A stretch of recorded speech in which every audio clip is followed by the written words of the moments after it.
Welcome to What CEOs Talk About. Do you wonder what CEOs talk about behind closed doors? How they bring their vision to reality? How do they overcome and succeed through adversity? We share that and so much more with each episode. Now, let's get started with the show.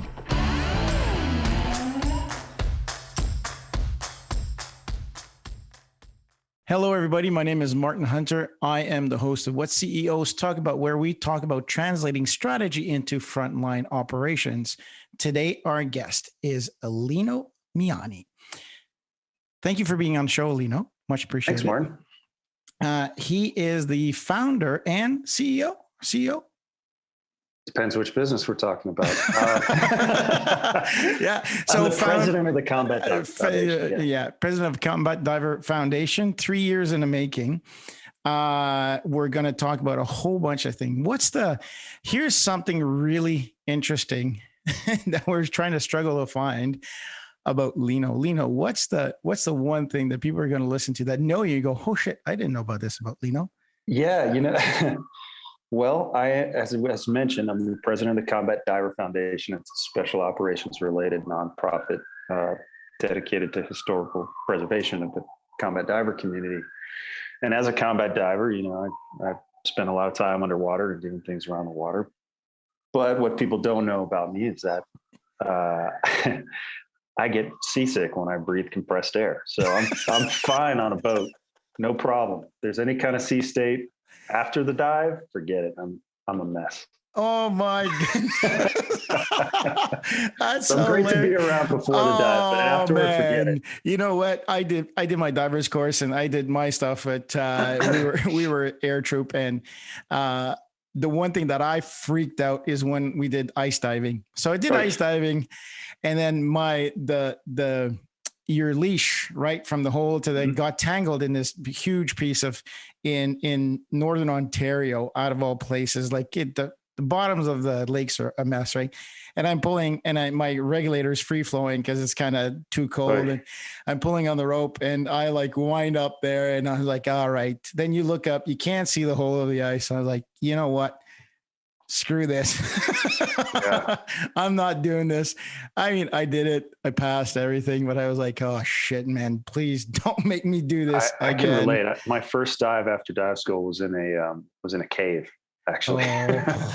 And there's a story behind that, but the team sergeant only brought one light. It was a very narrow passage. And as he passed down this thing and around a corner, well, the guys in the back ended up getting enveloped in darkness. Like, you can only get underground. Yeah. And I remember feeling something right back here. It started to move to the front of my head, and it was panic at 70 feet. And I said to myself, okay, if you do that, you're going to be dead. Yeah. So don't do that.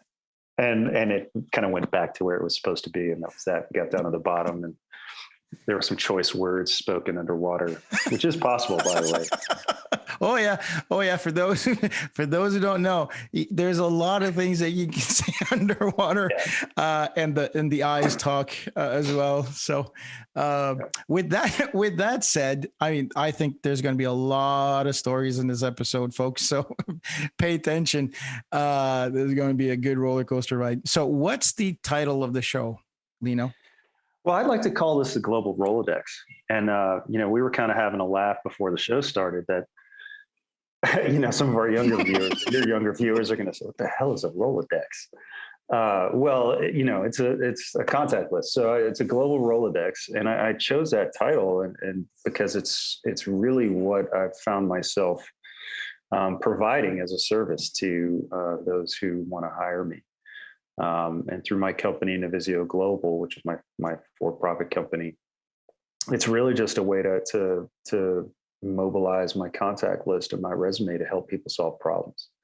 And now those, that problem set, and we'll talk about this more, I'm sure, is one that's sort of focused on international business, and it's on, dealing with issues of international relations and or security, kind of concurrent with my background. As a retired special forces officer. But I am really focused on helping people solve problems, and I do that by building teams through this global Rolodex that I'm kind of fortunate to have access to. So Rolodex is, for those people who don't know, look it up on YouTube. Yeah, all you kids younger than 40. Go. Exactly. Do you roll it? It was used to sit on your desk, and you had little clips there, and basically you put the business card in there, or copied the business card, and you rolled it, and that's what it's called, a Rolodex. So some people I just still lost a whole bunch of clients because they were all like, "Man, this guy's old." Oh, and we're talking about rotary phones and anyways, yeah. So Lino, tell us a little bit about, okay, back in 1987, no. Tell us a little bit about your story, and then we can go in the companies that you own. So let's rewind a couple of years, maybe 10 years. Through your military career. And then, the big jump, as we've all felt it, all of us, ex-military guys, when you go jump into civil life, it's kind of like, okay, what do I do next? Right. So let's go back. Come on. Tell us a story. Well, I had grown up in a multicultural environment. My mother's from Puerto Rico. And so traveling around the world, my father was military. So traveling around the world, access to other languages and cultures was something that I sort of grew up with. I kind of got attracted to those opportunities that presented themselves to me along those lines in the military. Special Forces was one of those. So after a stint in the infantry, I went to SF. While I was there, I was very happy to operate in places that were sort of off the grid. I didn't have a lot of time in Iraq. I had no time in Afghanistan, for example. And those were, during my time, those were the sort of big events for the military. But I got to go to other places that Southeast Asia, spent a lot of time there, really all of East and South Asia, Africa, a little bit in the Middle East too, but just places that were different. And in a couple of those cases, I was essentially by myself for long periods of time, and I appreciated that. And so one of those opportunities was I was an Olmsted Foundation Scholar, so a scholar of the George and Carol Olmsted Foundation, whose mandate is to broaden the experience of U.S. military officers by sending them to other countries to do grad school. Oh, wow. Yeah. So I studied in Malaysia. It's a place that I had actually worked as an SF officer. And so I kind of knew what I was getting into, but I also knew it would be a challenge. And in 2006 to 2009, I was in Malaysia studying, writing, learning, and really just traveling all around the region and the world, frankly, and just taking a lot of that experience in. And so actually Navisio Global grew out of that. And that's my for-profit company. And the story behind that is later in my career, I was stationed at NATO, which is a really neat place to be for networking. Because there's a large concentration of military guys from around the alliance that are all pretty co-located. They're always doing stuff, and it's always a multinational environment. And so I had access to a lot of fellow Olmstead scholars, other folks that had been to that same program. And so we were at a barbecue at my house, a number of us, 3 or 4, and we were kind of lamenting together. Beer was involved. Oh, of course. Years of service, booze involved. Let's start the bitching and complaining over. Absolutely. So we were sort of lamenting that the Olmsted Foundation, we felt, wasn't doing as aggressive as a job promoting our expertise as we felt that they should. And the background on that is some of the Olmsted scholars really developed some real expertise in the context in which they study. Not all of them, but some of them really do. And it's something that we felt needed to be kind of promoted more broadly. And, so there we are with our beer and our ideas, and something must be done. And make a long story short, I came to the conclusion that I needed to incorporate in order to help the foundation achieve this goal of promoting our expertise. And so on a Sunday afternoon in my home office in Belgium with a bottle of beer or something, I got online. Well, let me back up. I wrote a business plan. I sent it to the foundation and their board of directors. And I said, hey, listen, I think this needs to happen. Here's how I think we should approach it. I need your help and your sanction, et cetera, et cetera. It was a whole business plan. SMASC, situation, mission, execution. Yeah. And so I sent that to them. I remember hitting send, and I sat back and I went, holy cow, man, if they come back to me and say, yes, we want you to do this, I need to know how to set up a business. And I don't. I'm a military officer, man. I mean, you don't get classes on how to start a company. Yeah. It's certainly not a nonprofit spinoff like the one I was proposing to the foundation. And so, I got on that Sunday afternoon. I sat down with my internet connection, my bottle of beer, and my credit card. And I don't know, an hour or two later, I was the CEO of Navisio Global LLC, a Virginia company. And I was like, all right, CEO, captain of industry. Go. That's it. Let's let the six figures start rolling in here next week. That's right. Which is sort of to illustrate that, you can slap a title on it, but there's a lot of work that needs to happen before you become a successful and functional organization. And at that point, it was really just me and a name. And then I also kind of realized, well, if I'm proposing to market or do marketing for this group of people, I better know how to set up a website. Holy cow. Next Sunday, there I am doing it again. Built a website for my brand new company, which was really just a thought experiment for the Olmsted Foundation.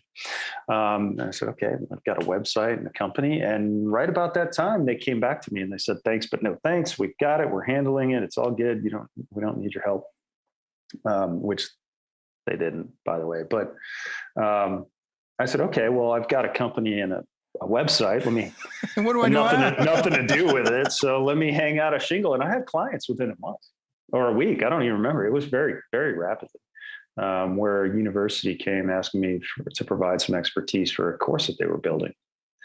And I was able to do that. So it was sort of off to the races. Now, I never anticipated at that point that Navisio Global would be my livelihood, but it very much became that. And in fact, I landed a couple of contracts while I was still in uniform. And then, I got contracted by NATO for their exercise program.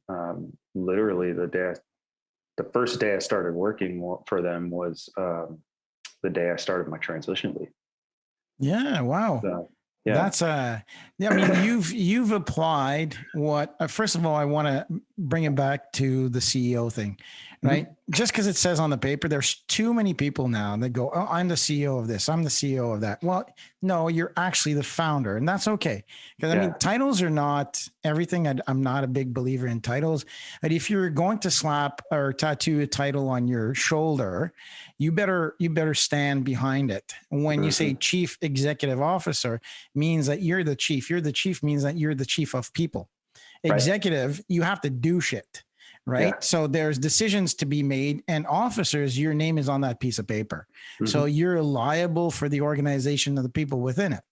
So calling yourself CEO just because you've got yourself a website and you came to the realization very quick. So a lot of people are, misusing that. So there's nothing wrong in using founder and CEO when the time and the place is applicable.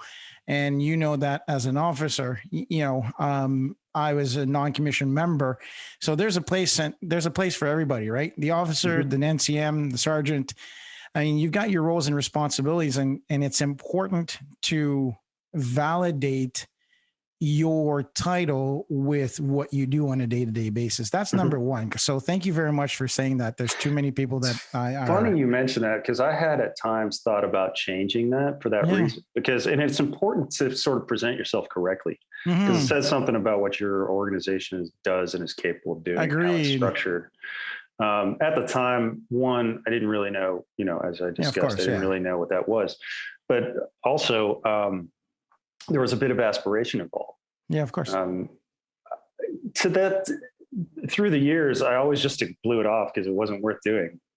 Simply because I was like, all right, well, the titles are meaningless, frankly, to a point. And so I just never bothered doing it. Well, now I've got a bunch of people. So maybe it is sort of a valid kind of thing. But yeah, no, it's important to at least spend some thought that determining what your organization is, what it will be, and what your role in it is going to be. I completely agree. Like for the longest time, I used the term principal, right? Because it was a one-man band. That's a good one. So I'm the principal individual within the organization. There's nobody else. I have a few people supporting me, but that's right. Then I truly became the president of my organization. So a small to medium enterprise, the title president fits well. And then becoming managing partner. We have a partnership. I mean, officially on paper, I'm the president of the organization. When you look at the partnership, I am the managing partner of it. So it's important because it dictates, you're absolutely right. It dictates by saying that, oh, you're managing partner. So it's the same thing. I say, if I come into a room and go, how y'all doing? So you're going to have biases and assumptions that I'm from the South. So if I'm from the South, then I tend to like barbecue, maybe I wear cowboy boots or something. Like there's some biases that are attached to, or some concepts about who I am. And so the same thing for the business. I've seen a lot. Oh, so you're CEO? Yeah, but we're only two. Like, okay, come on. Then, Right. It blows your credibility, right? Or absolutely. It can blow your credibility. So, and that's, I mean, when you're trying to convince people to spend money on you. Yeah. That you're taking some risk. And in fact, I'm glad you brought up the word principal, because I'm using that with one of my businesses that I'm establishing now. Because it's precisely because it's flexible, and because we haven't built the business into anything that can be called an organization. I've got a partner and a couple of interns that are helping me set it up. But principal's fine. What we find in the United States in particular is some states have they have a list of titles that you can have or not have. The same where I'm currently at in Guatemala, where I tried to put principal on some official documents, and they said no, like you're either the director general or you're the whatever. So I've had to become the director general or the principal or whatever. But yeah, it says something about what your organization is and does. Yeah. The second thing that I want to bring up is what you said is you said, okay, great. I had an idea. There's a need there. Let's get it done. So you put it out there and all of a sudden the balloon fizzles out and you go, oh shit. That you had what I truly appreciate about our military background is adapt and overcome. So you go, okay, I got something. What do I do with it? Right? You're stuck in the middle of somewhere and you go, okay, how do I use my brain to utilize what I've just experienced? And some people will say, oh, that's grit. That's hard work. It's a smart application of utilization. If I've got something in my backpack, how can I use it to achieve what I want to do? And I think that is because there's a lot of entrepreneurial mumbo jumbo, work hard and you'll get there, work this and you'll do this. And no, it's about timing and opportunity. If you're prepared, if you've got stuff in your backpack and you're trained and you're mentally ready and you got the right attitude, anything can happen and you will seize that opportunity that's in front of you because you know how to recognize it. That's called timing. It can't happen if the opportunity is not in front of you. So that's why I'm not too fancy on people just spinning their wheels to be efficient at, I can process 300 emails in an hour. Yeah, but are you moving the company forward? Right? So that's a key component, I think. So I mean, that's the one thing that or the second thing that you said there in the statement that I really want to put out there is to say, you did, I have something. How can I use this? How do I leverage what somebody else didn't want, but I'm sure somebody else wants it out there. So how do I make this valuable somewhere? And boom, boom, there you are. Right. Yep. Yeah. It happened pretty quick. And I think for a startup, especially if you're going to be a one-man show, like I was initially, being ready for opportunities when they come is important. Because what you can't afford to do is have someone come inquire about your services and not really, one, present well, or two, not really know what it is you're offering. Yeah, that's true. And so, there's a couple of ways around that. Like for me, it was, hey, I'm offering you, problem solving, and that's a really broad sort of thing. And, but people wouldn't come to me unless they already knew what my background was to start with. So, they had an idea of what that meant. But also I was ready with things like subcontracts. I had the bank accounts set up. I had, I had all the infrastructure ready to, help somebody go do business somewhere. The 5 Ps. A lot of people don't know the 5 Ps. Yeah. Proper planning prevents poor performance. Yep. To not add piss poor, but let's talk about the Rolodex, because I think I want to put that meat in the middle, because there's a lot of people who underestimate. So I've traveled the world through rugby, through the military, through mining, through consulting, and the one thing is funny, because when we decided to come back to North America, we said, okay, where do we want to go? Costa Rica, Austin, Texas, Vancouver. My brother was in Vancouver. We almost stayed in Austin, Texas. Immigration and stuff like that. I was like, let's just move to Vancouver, being Canadian. And so the one thing I didn't have was, I sat down and I was like, I know nobody in Vancouver. Now I can go to Australia and to about 6 or 7 different places. Hey, mate, I'm coming in. Okay, bed's ready for you. I can go to Europe. I've got the same thing. I can go to Japan. I can go to Africa. I can go everything. But I did not have a local network. Interesting. And it's funny, right?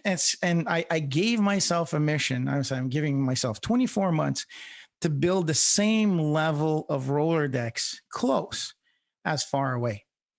And that, because I want to hear what you have to say, because that international Rolodex, although through COVID, has lost a bit of its traction because we can't travel as much, because it's not in Zoom as much as they've done well. It just sucks after a while. Where have you seen, because it's difficult to maintain international relationships, right? It's not easy. How do you do it? Well, first it's a lot of information management, to be honest with you. And I'm just, this goes back to my personality a little bit. I'm very interested in the people around me, just inherently on a social level. And that's what that led to when I was in certain positions. In particular, I was an aide to the NATO Special Operations Headquarters commander. I had to maintain hundreds and hundreds of contacts on a professional level. And I was very good at making sure that if I met somebody, I was making notes about who they were. I was writing down their information. I was keeping it organized. And that way, when I needed something, or the general needed something, I would know how to be able to get that, or I would know who to talk to. And not only did I personally sort of enjoy being able to do that, but I maintained the tools to do it. That's not any different than in the in business world, frankly. And to be honest, I mean, a lot of people find that tedious. And I hate to say it, but you're going to have to do it. If you don't want to do it yourself, you're going to have to get someone to do it for you, because being able to reach out to people on a certain level is the basic foundation of it. And so another thing that I did that kept me on the minds of a lot of the people I wanted to be involved with was I did a lot of writing. LinkedIn and frankly, Twitter were paying my bills for a while. Oh, wow. Yeah. And that's maybe a side conversation, but probably for the first few years of my consultancy when I was still in Europe, thrived on my ability to write. And so writing articles and doing analysis and commenting on current events was the way that I got clients. Oh, wow. Yeah. So that won't work for everybody, because, some people hate writing. Even more people really suck at it, to be honest with you. So I liked it, and I was, I guess, pretty good at it. And so I would write a lot, and it would get me attention. It would get me clients. And a great, story to go along with that tip is one of my best clients has become a mentor and a friend, actually, subsequently. Was a prominent Canadian gentleman, a guy who, and I'll leave his name out of this because I haven't talked to him about this, but he was the president of the constituents organization in Ontario. A very well-connected gentleman who did a lot of interesting things for Canada. But he's never been an elected official, and he's never been in uniform. So he's a political operator, or was. In any case, I wrote an article about Indonesia and I published it in a friend's blog. And this gentleman just happened to be looking for some solutions in Indonesia and felt that he didn't have the requisite expertise. Saw the article, liked what I had to say, and contacted me through the website. And this goes back to being prepared for opportunities. So he contacted me, and I was able to do a credible kind of client interview with the gentleman. And his problem was unique, and one I thought I was probably uniquely suited for, and that he was trying to help a family get a family member out of jail in a Southeast Asian country that I had some experience in. And that's a really fun story about a guy who was victim of a real estate scam that involved a kangaroo court and some really kind of unsavory charges against him that were all pretty much made up. Spent a lot of time in jail, and some international negotiations and research in order to get this gentleman out of there. He eventually did return to Canada, by the way. For our listeners, what's a kangaroo court? I know what it is. What is a kangaroo court? It's a court that has a predetermined decision, and they just basically find ways to get to that conclusion. Correct. It's not fair. It's not a fair it's not a just process. Correct. As it's supposed to be. So there was a real estate scam, and the scam was they were trying to make an international organization, a business, go out of business so that they could scoop up the land underneath the facility for pennies on the dollar. And the way to do that was to create a scandal and make that company either go out of business or downgrade their operation, move off of the prime real estate they were sitting on. So they accused a number of the employees about some really unsavory crimes, and well, you can imagine the rest. So come in the bribery and the kangaroo court and the ridiculous police evidence, and next thing you know, you've got a Canadian citizen and others languishing in jail and needing some help to get out. So this gentleman contacted me, and for really about 2 years, I advised him on how to approach the situation. Eventually, we sent a team to the area, did some research, came back with some recommendations. And one of those recommendations was to build a larger team to influence a larger circle of people. And, we ended up not sending that team for reasons that have everything to do with international relations between governments. But we think that our efforts contributed to the eventual success of the Canadian government getting their people back. That's awesome. Yeah. That is awesome. Well, thank you for that. There's other two things. Again, I think that in the world that we live about social media and contacts, how connecting on LinkedIn or connecting or following somebody, how fickle it has become. It has, to have relationships. And I think that every time that I accept a LinkedIn, I always ask first, so what interested you in my LinkedIn profile? Mm-hmm. What do you want to gain out of our relationship? Now, it can be very one way. I'm okay with that. All you have to be is frank and honest. Hey, listen, Martin, I'm reaching out to all the managing partners of consulting firm and management consultant, blah, blah, blah, blah. Okay, great. Maybe you and I can work together one day.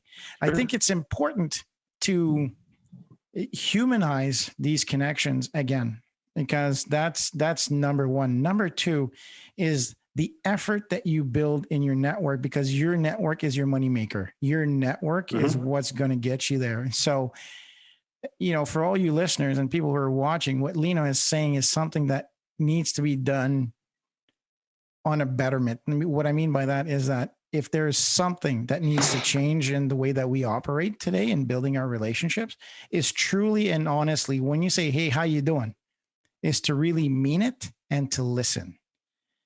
And I think that that's the one thing that we don't want, that fickle relationship anymore. Funny that you mentioned that, because LinkedIn did make a change. And it's still a great tool. But LinkedIn made a Mhm. change about a year and a half ago where they offer you these canned responses to invitations, Mhm. a thumbs up or sounds good or whatever. And I tell you, if you remember what the purpose of that tool is, and it is a tool, it's to build relationships with people or main. And so if I receive an invitation and I respond, I always include a note. Mhm. I always include a note, kind of like what you were just mentioning. And maybe I don't request any information, but I let them know, hey, thanks for connecting. Mhm. How can I help you? And if the moment I receive a canned response, I just kind of go, all right, well, this was pretty useless. Yeah. And that sets that person in a sort of disadvantage. So take it, remember what it's for and use it for that. So if we go back to the Global Rolodex, and my experience with managing that information of who I've been talking to and why they're important and what they can bring to the table and what they're interested in, LinkedIn helps with that.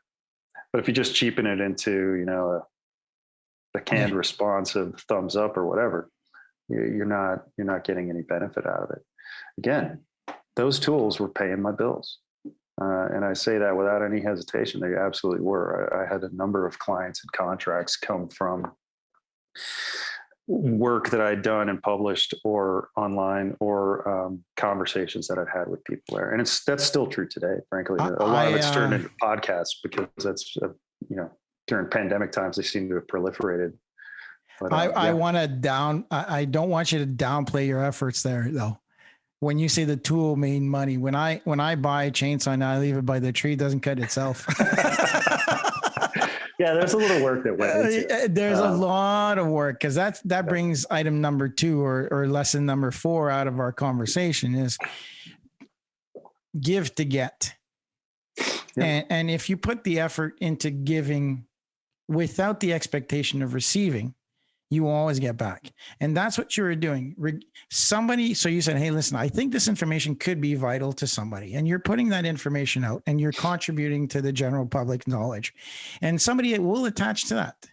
And I think that's what a lot of people tend to want, and forget that giving is more important than receiving.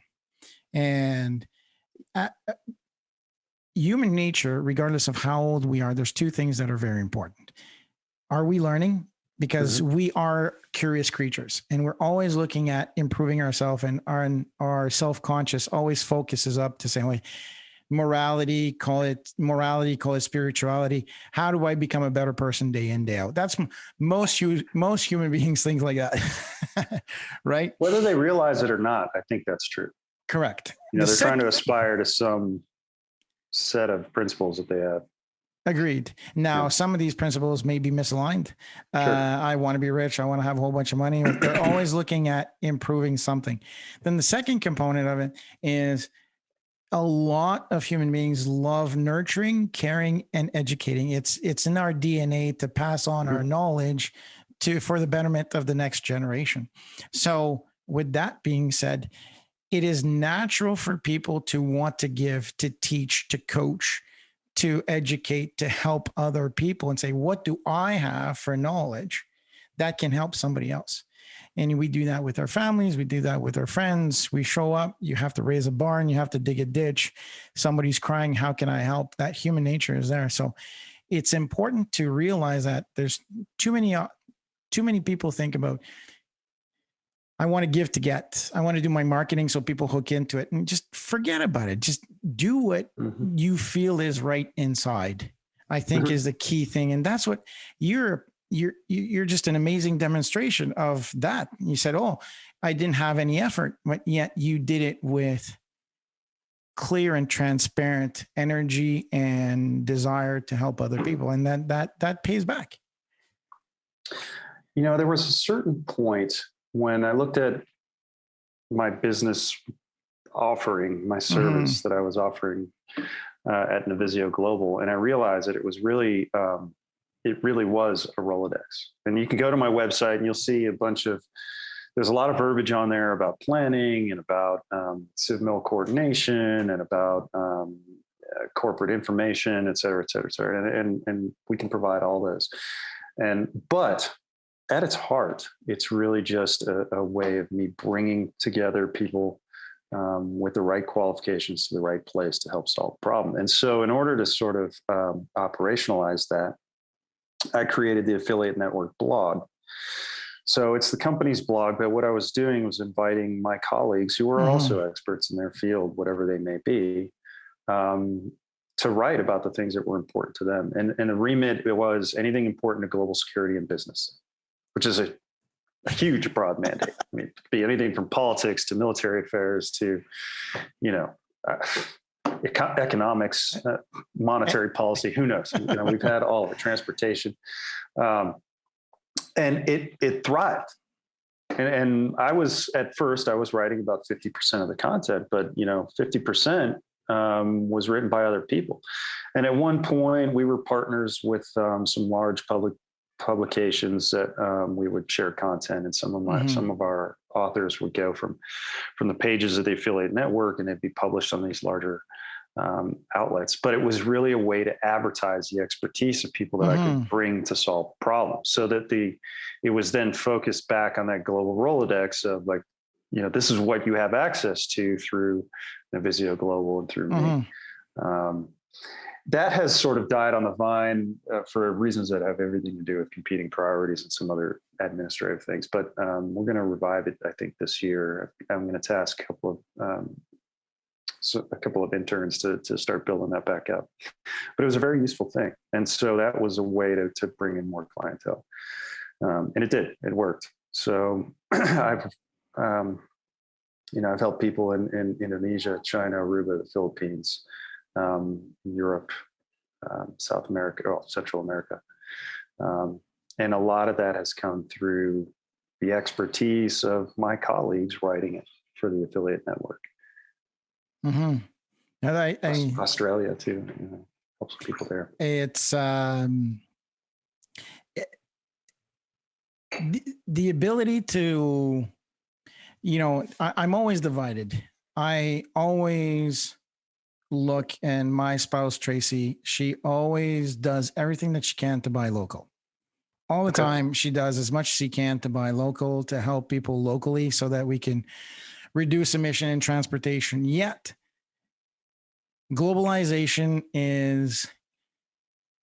it's like two ends. It's really hard to describe how the planet Earth has become so small with Zoom and COVID and all that stuff, and how we operate yet so far away in, some of the supply issues that some of the companies that I deal with, went from 4 to 6 weeks to 6 to 8 months worth of delivery. We did some renovations in the house, and the cabinets is not before a year. What do you mean a year for cabinets? Yeah, well, you can get this guy to do it, but it's going to go sideways, 30 degrees here, 12 degrees there, and it's not going to fit. And then you go, okay, great. How's that? And so I think that the benefit of having an international Rolodex in how it helps you build is to really that information sharing. What do you guys do? How do you do it? Right?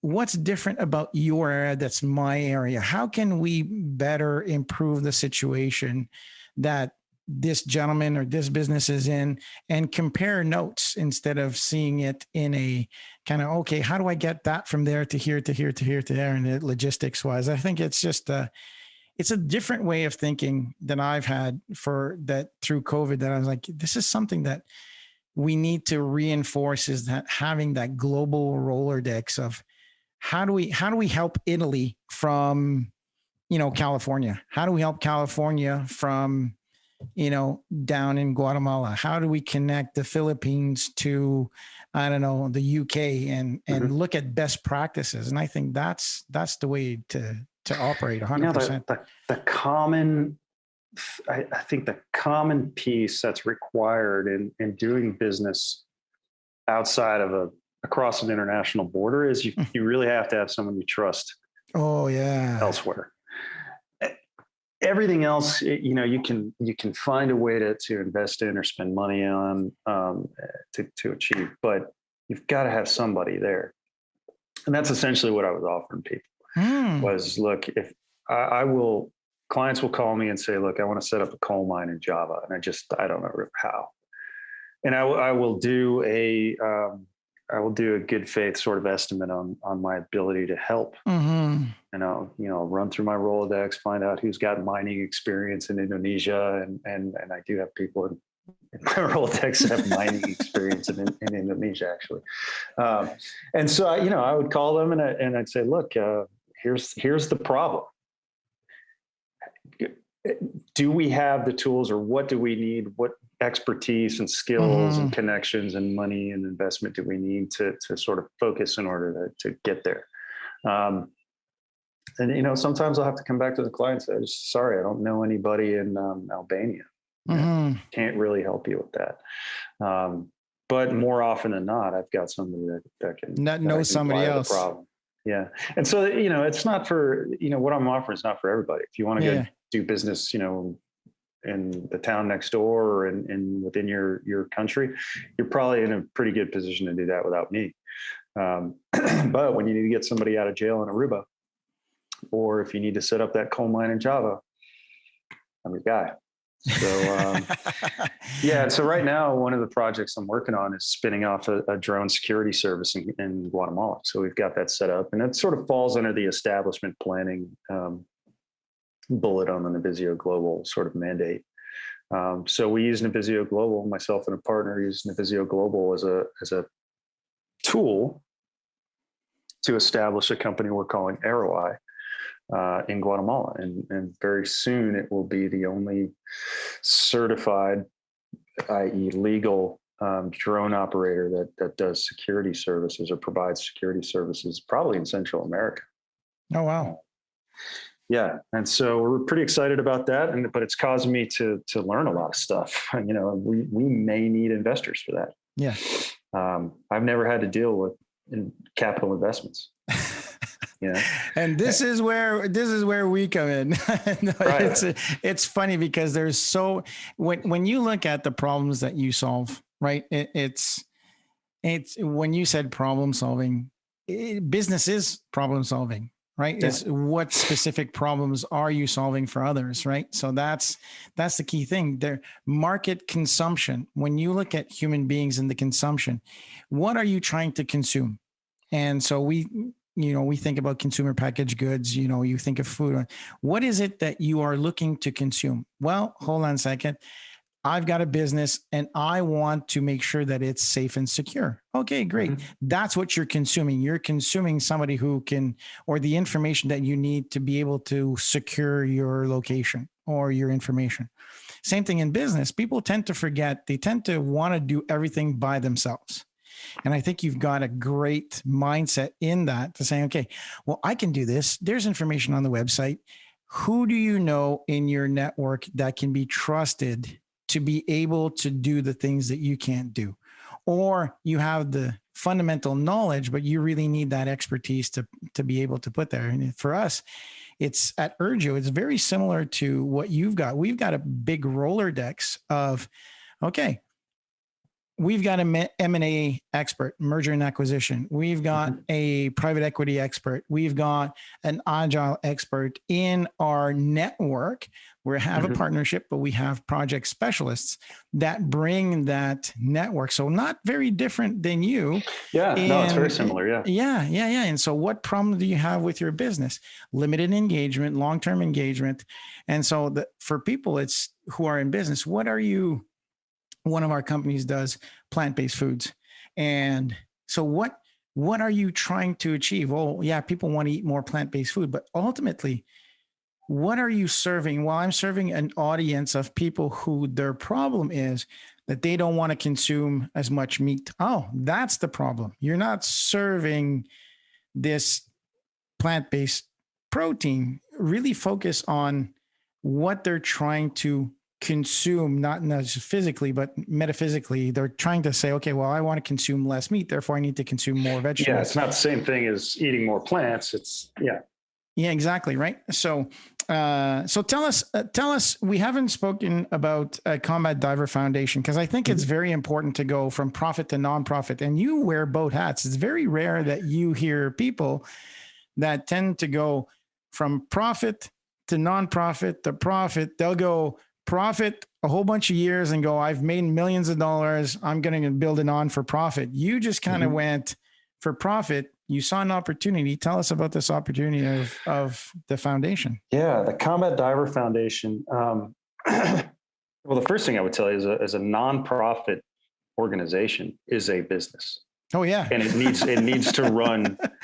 It needs to run just like any for-profit business. I mean, we're really just talking about a tax category. That's true. That's different. And so a lot of people don't get that, but that's very much the case. And I view it that way. And so, the Combat Diver Foundation started as an idea. And unlike Navisio Global, where I was trying to operationalize my Rolodex, Combat Diver Foundation started with a mission, and it's got a very specific mission. That's preserve the history of the combat diver community. And for those that don't know, a combat diver is it's a term that we have avoided trying to define too narrowly, but it's basically military divers who will, infiltrate underwater or travel underwater in order to get to a place where they need to do their job. And so, these are Navy SEALs, they're recon Marines, they're Canadian equivalents, for example. So it's not just Americans, but the idea was to preserve that history because we're all connected in a way, and it's a very unique sort of subset of special operations. And just over 3 years ago, almost 3.5 years ago, the idea started with, I need to help the United States Army preserve a very specific artifact that, in my opinion, they were having some difficulties preserving. And there was money challenges, there was a mandate issue, there was personnel challenges that they had, and this artifact, it was the class plaques at the schoolhouse, were falling into some disrepair. At least that was my opinion. And so, just like the conversation I had about Navisio Global, it began with, well, something must be done. Well, let's raise the flag. Da, da, da, da. Well, I've trained myself to identify when somebody says something must be done. Well, that's really not a good place to start, because that means you're emotional about something, but you really have no plan and no idea how to do something. Well, right. I'm actually intent on doing something about it, not just something, but doing what needs to be done to fix a problem. So my experience with Navisio Global taught me that, I have to build an organization. And there were some other things behind that, but I decided, and now I was old hat at this. I could establish a company and I could set up a nonprofit and I could do a website and I could do all that stuff. And so I did. I created the Combat Diver Foundation. I got it the tax-free status, and away I went in order to achieve this mandate of preserving the history. I wasn't sure how to go about raising money in a nonprofit sense. I thought I could do it, but I really didn't know what that meant. There's still some things that I need to learn about that. But I had prepared, and we're going back to another theme that we've talked about already. I was now prepared for opportunities. I had built the infrastructure in order to solve a problem. It's sort of if you build it, they will come. And that's exactly what happened with the Combat Diver Foundation. Now, I can't take all the credit for that. The strength of the idea is really what carries that organization. And it has grown very, very rapidly. Now we've got four staff members. We've got a board of advisors. We've got hundreds of customers and members, and we touch tens of thousands of people through social media, to the point now where we are focusing influence within military channels and within the industry, the diving industry, and the military enterprises writ large, frankly, in 7 countries around the world and growing, in order to preserve history. In fact, I just had a meeting with a counterpart in the UK who's the president or the principal, if you will, of the Special Boat Service Association. SBS, yeah. So we're going to be working with the SBS guys to preserve, to include their history and what we're trying to preserve. That was sort of a long introduction to the CDF, but it's a business. and we have budgets. We raise money. We plan and organize events, and we're doing programming now. We're at the point where we can no longer handle our activities using volunteer workers. Mm-hmm. And that's how we started. You know, these of were, course, we were all volunteer. We're still all volunteer, frankly. But we're doing more work than I can reasonably ask volunteers to do, and I can reasonably count on them to achieve. So I've got to start paying people, and that's just the reality of doing business.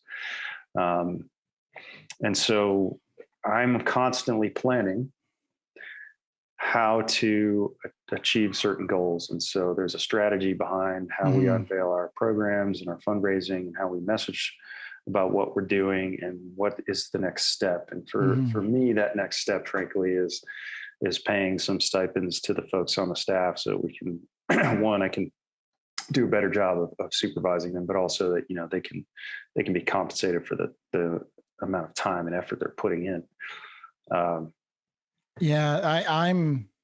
I'm the COO of an organization, a non-for-profit called Mission Possible.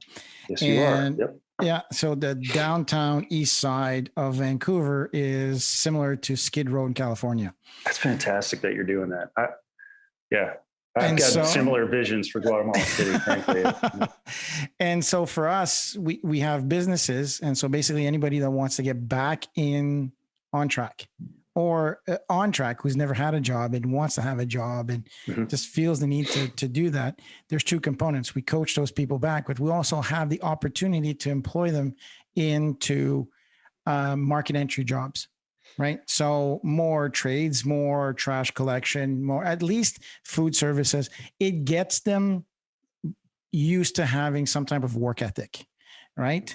And so for a long time, I was like, I'm Scottish. And so for me, I am a penny pincher. So I keep my money very tight. Scrooge McDuck made his fortune in the Yukon. I'm imagining you in a money bin swimming. And anyway. Yeah. So with Mission Possible, we bring people back. So for nonprofit, I always tell, you know, we had a conversation about bonuses structure. I said, so already people are giving. You've hired people for attitude, skill, and knowledge, right? They've got the right attitude. There are already people who love giving, right? At a certain point, these people need to be compensated because they need to survive. And prosperity is about profit and sustainability. At a certain point, I don't like it when fundraisers or people who have money to give and they go, what's your salary? Well, what's your salary? How much money do you make? Yeah. Okay. You want to give us money. Don't judge. Give us the money because you like the cause. All right. If the CEO makes the money that he makes, you know how difficult it is to find people who want to work in certain conditions and have to deal with these situations in a foundation. So, hey, give money and give openly if that's what you want to do, but don't judge people because they get a salary for a non-for-profit. The only difference is no profit. Yep. It's okay to have a residual. It's okay to have money in the bank. So for in case of, but what you think you do with the non-for-profit? Now, don't get me wrong. There are people who are scammers and people who abuse, of course. That's very little. Very little. So I think it's good that you do that to say, yeah, at a certain point, people give a lot of their time and you go, okay, well, I need to start paying myself and paying others as well. So it's those are great points you bring up because going back to the nonprofit is a business. It's not just for the people running the nonprofit. It's for those that are investing in it as well. I mean, they have to understand that it has to function as an organization. And if your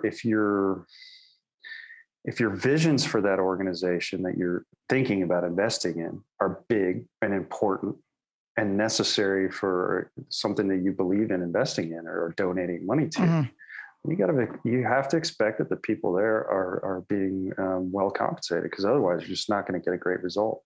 Yeah. And then the other thing that you mentioned there, transparency. That's one thing, aside from the tax category is, or at least in the US, we don't pay taxes on the nonprofit stuff, is the transparency. And, I don't have to be transparent with Navisio Global.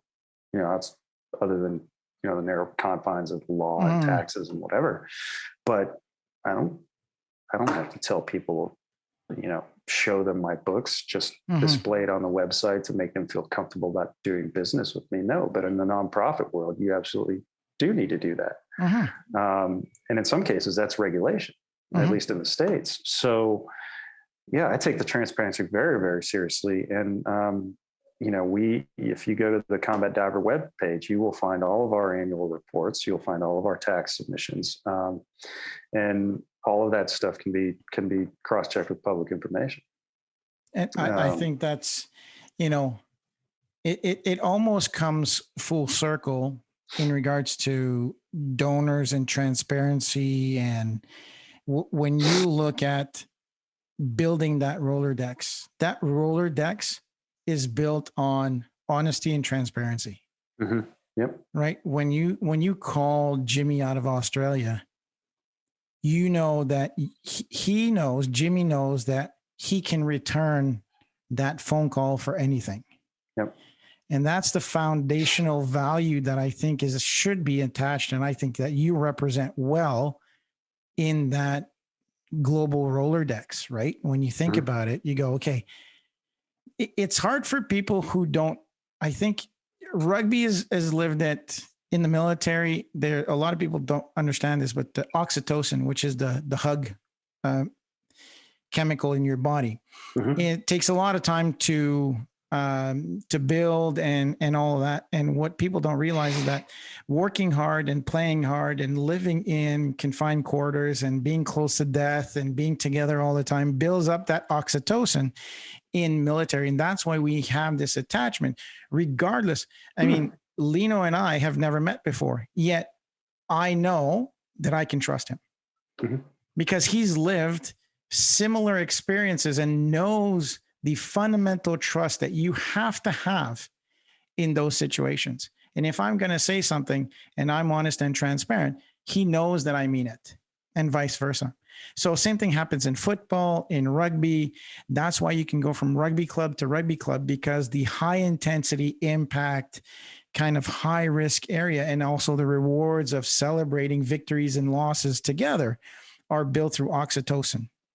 Interesting. I didn't know the science behind it. Yeah, there is chemical science behind it, behavioral-based leadership. So with that being said, if you can create that same intensity in businesses, and that's what a lot of cultures are trying to do by playing ping pong and all that good stuff together. They'll never get to that point, but we work really hard towards it. But anyways, the point that I'm trying to make is when you have an international Rolodex or any Rolodex, is to make sure that whoever you're calling upon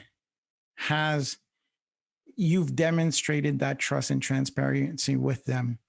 Yeah. Right from the start. One of the strengths, I mean, I listen to you talking, it makes me think about the organization. The Combat Diver Foundation is thriving, not because of Lino Miani. I'm trying to keep it, I'm trying to do what I can to make it run well. Okay. Then that's the functional side of running a business, but it's a powerful idea that it's serving. But the network, I think, is composed of people that fit the description that you just gave.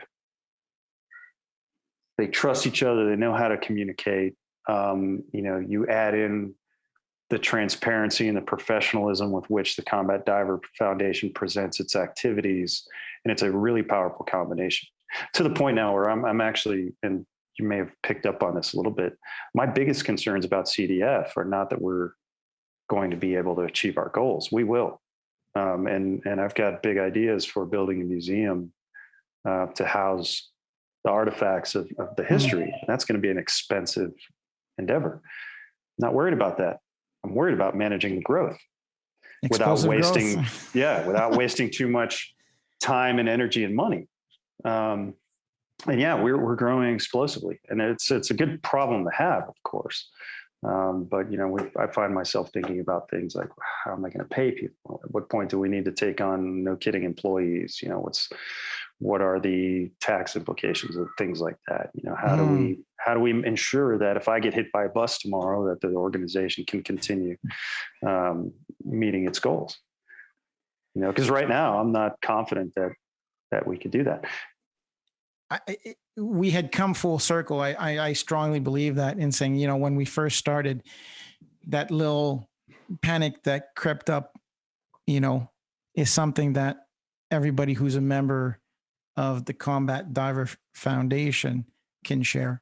Yeah. And so because of that creepy little thing, people know transparency. And so therefore you can reach out to any of that Rolodex that you have, because everybody's felt that little creep behind their heads. Mm-hmm.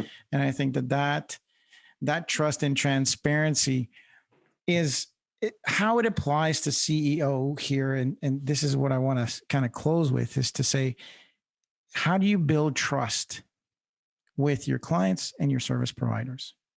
And if there's a way to connect our conversation to day-to-day people who have not necessarily lived what we've lived, is to say, take care of the people that, so Lino does well at taking notes, ensuring that he knows everything. So take care of your relationships. Number 2, take care of your relationships. And number 3, take care of your relationships. Mm-hmm. Yeah. Right? It is work in a sense, and I was just thinking today, totally apart from this, is that I've got a number of people I've got to call and just to give them updates, even if there's nothing significant to update them on. And there's one in particular I'm thinking about that I don't really have anything for him yet, but he's somebody that's important to me and some efforts that I'm making with the Combat Diver Foundation. I need to let this gentleman know that, I'm still working on the problem. Yeah. And that's part of relationship building. It can be work, which, if you're going to do work, be organized. Exactly. Yeah.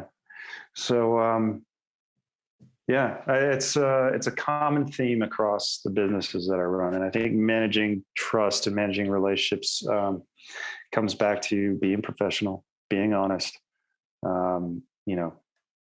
being ambitious, but also being realistic. Agreed. I probably can't help you in Albania. So I'll tell you that. If you call me with a problem in Albania, I'm going to say, I'm not really sure I'm the guy for you.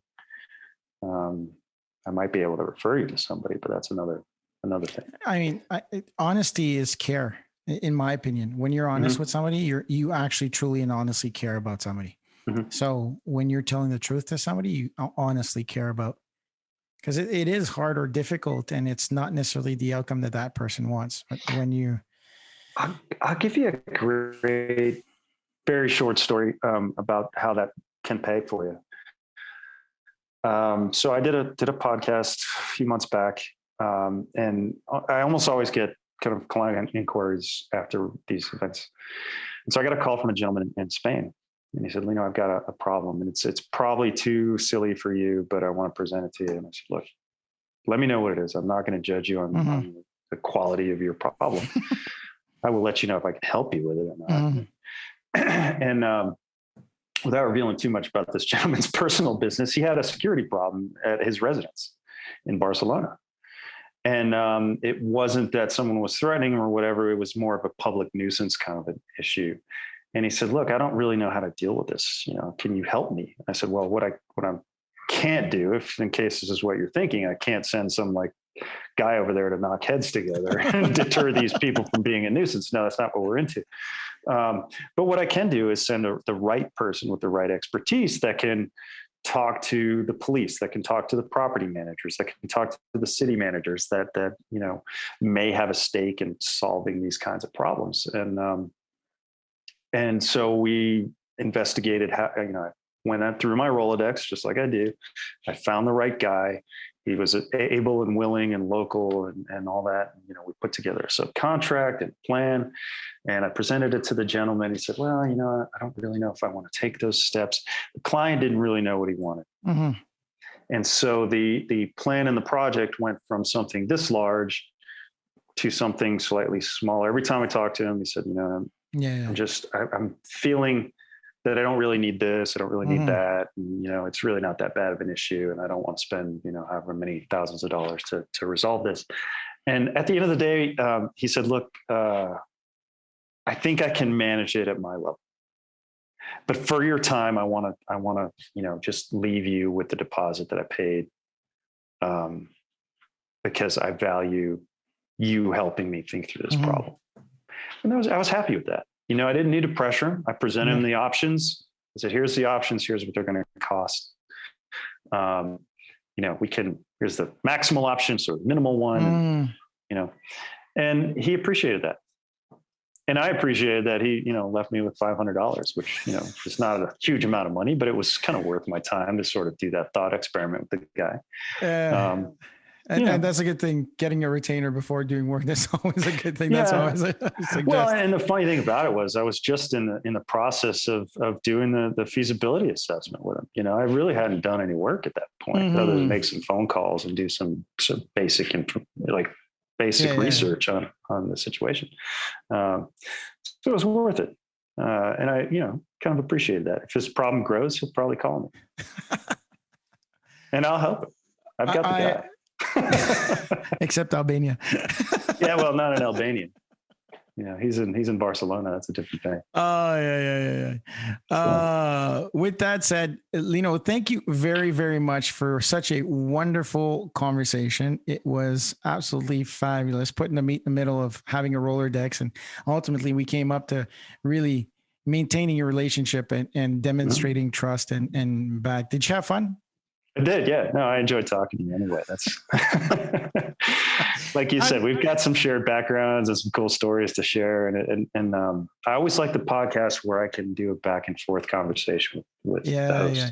I definitely think that we should have a session too with beers in hand where we just no set agenda, just swap stories. Sure. I'll beat you on this one. I'll beat you on this one. All right.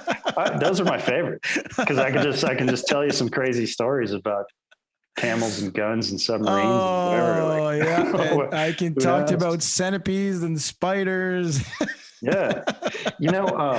Maybe if you want, and I guess we're probably done with the formal portion of this. If you want, maybe when Arrow gets off the ground, so to speak, pun intended,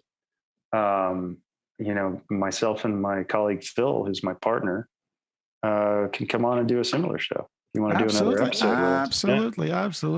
Because there's some really unique aspects to that business.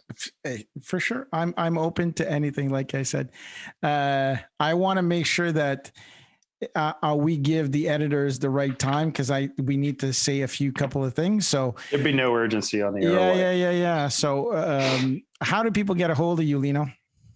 Yeah, so I've got on the Navisio Global website, which is www.navisiogrobal.com, all one word.